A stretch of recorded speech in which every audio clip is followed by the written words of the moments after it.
ये देखते हैं कि इस बार अक्षय तृतीया पर पूजन, माँ लक्ष्मी की पूजा का और सोना खरीदने का शुभ मुहूर्त क्या है। वैसे ये भी कंफ्यूजन बन रहा है कि इस बार अक्षय तृतीया कब रहेगी, 22 या 23 अप्रैल को। तो इसकी सही तारीख, शुभ मुहूर्त के बारे में जानते हैं, क्योंकि आज चांद दिख चुका है। तो फिर कल 22 अप्रैल को ही मुस्लिम भाई लोगों का ईद का त्योहार भी रहेगा और इसी मौके पर अक्षय तृतीया भी पड़ रही है। और इतना ही नहीं दोस्तों, अक्षय तृतीया पर मेष राशि में पंचग्रही योग बन रहा है, गुरु का भी गोचर होगा, जिससे 4 राशि वाले जातकों की किस्मत चमक उठेगी। आइए देखते हैं एस्ट्रोलॉजी साइंस यानी कि ज्योतिष विज्ञान के इस महत्वपूर्ण जानकारी में मैं आपको बताऊंगा कि ज्योतिषाचार्यों, महान पंडितों के द्वारा क्या कहना है इस बार की अक्षय तृतीया को लेकर। सबसे पहले शुभ मुहूर्त की बात करें, लेकिन उससे पहले ये समझिए जरा कि तृतीया तिथि की शुरुआत कब होगी। वैशाख महीना शुक्ल पक्ष की तृतीया तिथि जो है ना, वो 22 अप्रैल को सुबह 7:49 पर प्रारंभ होगी और इसका समापन यानी कि तृतीया तिथि की समाप्ति 23 अप्रैल को सुबह 7:47 पर होगी। ऐसे में दोस्तों अक्षय तृतीया की पूजा 22 अप्रैल को ही की जाएगी उदया तिथि के हिसाब से, है ना। चलिए शुभ मुहूर्त की बात करें दोस्तों, तो पंचांग के मुताबिक पूजा का शुभ मुहूर्त रहेगा सुबह 7:49 से दोपहर 12:20 के बीच। वहीं पवित्र स्नान का ब्रह्म मुहूर्त रहेगा 23 अप्रैल को सुबह ब्रह्म मुहूर्त में स्नान ध्यान किया जाएगा। अक्षय तृतीया पर सोने खरीदने का शुभ मुहूर्त रहेगा, सोने की खरीदारी का देखिए आप 22 अप्रैल को सुबह 7:49 से अगले दिन सुबह 5:48 तक, यानी कि अगले दिन तो नाइट में हो गया। तो कुल मिलाकर के यूं समझ सकते हैं आप कि 22 अप्रैल को सुबह 7:30 बजे बाद दिन भर आप कभी भी सोने की खरीदारी करो, अबूझ मुहूर्त है। वैसे भी आपको पता होगा अक्षय तृतीया पर विवाह हो, चाहे कोई भी मांगलिक कार्य हो, गृह प्रवेश हो, कोई नए काम धंधे बिजनेस की शुरुआत हो, सब कुछ नए काम की शुरुआत के लिए अक्षय तृतीया को अबूझ मुहूर्त माना जाता है। आप अपनी जिंदगी में किसी भी नई चीज की शुरुआत कर सकते हैं, क्योंकि अक्षय तृतीया का मतलब ही ये होता है दोस्तों, अक्षय, जो कभी मिटने नहीं वाला, जो निरंतर विकासशील रहता है, जो निरंतर जारी रहता है, जो कभी खत्म नहीं होता है। तो इसीलिए जो भी नए काम की शुरुआत करते हो आप, तो वो बड़ी संभावनाओं के साथ अच्छे समय में शुरुआत होने से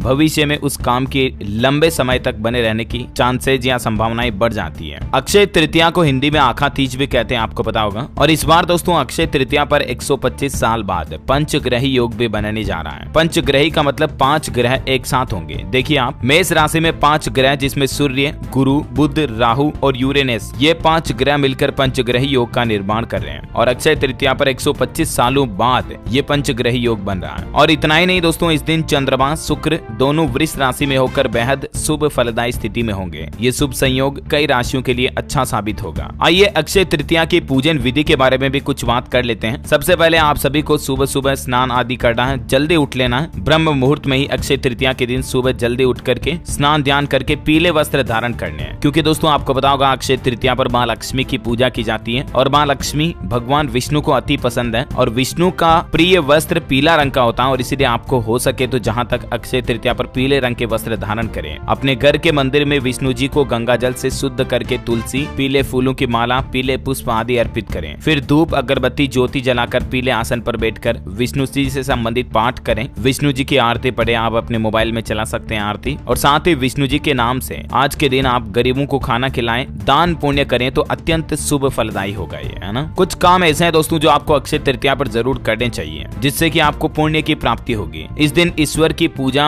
उपासना, ध्यान जरूर करें। अपने व्यवहार को मधुर बनाए रखें। संभव हो तो किसी व्यक्ति की सहायता करें। द्वार पर आए लोगों को खाली हाथ न लौटाएं। अगर आपके द्वार पर कोई भिक्षु आता है तो उसको जरूर कुछ न कुछ दान दक्षिणा दें। अक्षय तृतीया पर सोना, चांदी या कोई कीमती वस्तु खरीदना भी बहुत शुभ माना जाता है। तो कोई भी आप चाहे रिंग वगैरह, छोटी मोटी अंगूठी ला सकते हैं। कुछ न कुछ खरीदारी जरूर करें, है ना। चलिए अब देखते हैं कि अक्षय तृतीया पर मेष में बन रहे पंचग्रही योग का लाभ किन 4 राशि वालों को सबसे ज्यादा मिलने वाला है। तिरुपति के महान ज्योतिषाचार्य डॉक्टर कृष्ण कुमार भार्गव का यह कहना है कि इस बार अक्षय तृतीया पर मेष राशि में बन रहे इस पंचग्रही योग का शुभ फल इन 4 राशियों को मिलेगा, जिसमें पहले नंबर पर आती दोस्तों मेष राशि, क्योंकि मेष राशि में ही पंचग्रही योग बन रहा है और इसीलिए आपकी राशि के जातकों के लिए बहुत ही शुभ फलदायी होगा। आपके यश और कीर्ति में बढ़ोतरी होगी। बिजनेस से जुड़े लोगों को व्यापार में मुनाफा होगा और बिजनेस को विस्तार देने के लिए सहयोग भी प्राप्त हो सकता है। जो लोग नौकरी करते हैं उनके लिए अचानक प्रमोशन का योग बन रहा है। नौकरी में आपकी तरक्की होगी, प्रभाव बढ़ेगा और आपका आर्थिक पक्ष भी मजबूत होगा। चलिए नंबर 2 पर बात करते हैं वृष राशि। अक्षय तृतीया पर पंचग्रही योग वृष राशि वालों की भी किस्मत बदलने वाला साबित हो सकता है। आपकी राशि के जातकों को धन लाभ होगा, आपको कोई बड़ा पद मिल सकता है जिससे कि आपकी सामाजिक प्रतिष्ठा में बढ़ोतरी होगी, यानी समाज में आपका मान सम्मान बढ़ेगा, आपका नाम बढ़ेगा। आपको भाग्य का पूरा साथ मिलेगा जिससे आपके कार्य सफल होंगे। आपकी जिंदगी में आय के नए स्रोत बनेंगे, इनकम के, कमाई के, है ना, जिससे आपकी आमदनी बढ़ेगी और आपकी आर्थिक स्थिति भी पहले से बेहतर होगी। आपका जीवन सुखमय होगा, आपकी सेहत भी ठीक रहेगी। चलिए अगली राशि आती दोस्तों कर्क राशि। जी हाँ दोस्तों, इस बार अक्षय तृतीया पर बन रहे पंचग्रही योग का लाभ कर्क राशि वाले जातकों को भी बड़ा धन लाभ दे रहा है। नौकरी पेशा लोगों की सैलरी बढ़ सकती है या कोई अन्य आर्थिक लाभ भी मिल सकता है। आपकी आमदनी बढ़ने से बैंक बैलेंस में इजाफा होगा, यानी कि बढ़ोतरी होगी। आप सुख सुविधाओं पर खर्च करेंगे, समय अनुकूल रहेगा। आप जो भी कार्य करेंगे उसमें आपको सफलता प्राप्त होगी। काम की सराहना होगी, कोई काम रुकेगा नहीं। व्यापारियों को लाभ होगा, निवेश के अच्छे अवसर भी प्राप्त होंगे। चलिए अगली राशि आती है सिंह राशि। अक्षय तृतीया का पंचग्रही योग सिंह राशि वालों के लिए सकारात्मक परिणाम देने वाला है। आपका पुराना धन आपको वापस मिल सकता है। अगर कहीं रुका हुआ अटका हुआ पैसा तो वो आपको वापस मिल जाएगा। अचानक धन लाभ से आपका मन खुश हो जाएगा। पुराने अटके हुए काम भी आपके सफल होंगे। इस समय आप कोई नए काम की शुरुआत करना चाहते हैं तो बिल्कुल कीजिएगा, क्योंकि समय पूरा आपके पक्ष में है। दाम्पत्य जीवन में प्रेम बढ़ेगा और आप अपने जीवन साथी के साथ, अपने पति पत्नी के साथ अच्छा समय भी व्यतीत करेंगे।